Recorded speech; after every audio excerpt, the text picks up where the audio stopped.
Da se ne ponavljaju. Ako slučajno ima neki. Ima. Idu dva prijatelja, dva dobra prijatelja ulicom i jedan kaže ovom drugom, poslije jedno pola sata, Boga mi, ja moram da idem da odmaram. I ode. Nisam očekivao taj... Mislio sam da ima neki...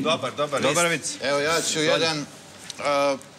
Igraju Vučić i Milo košarke. Opa. To je to.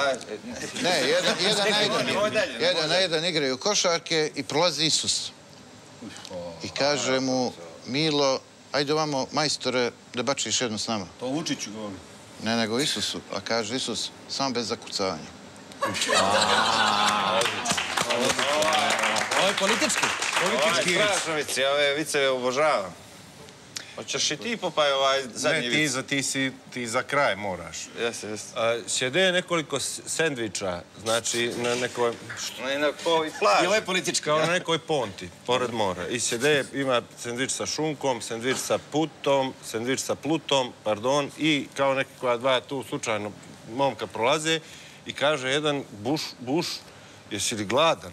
Pa kaže, što me zoveš Buš, koji oprosti, molim te, ne pričam tebi, nego je ovo vic sad, znači ovo što je kaže. Eto.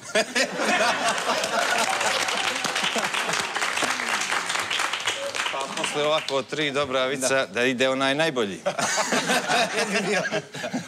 Kad žena ide prema liftu i uđe u lift, vidi crnca koji je tamo i koji govori gdje ćete, hoćete li gore ili dolje, a ona kaže pivo me nagrdilo.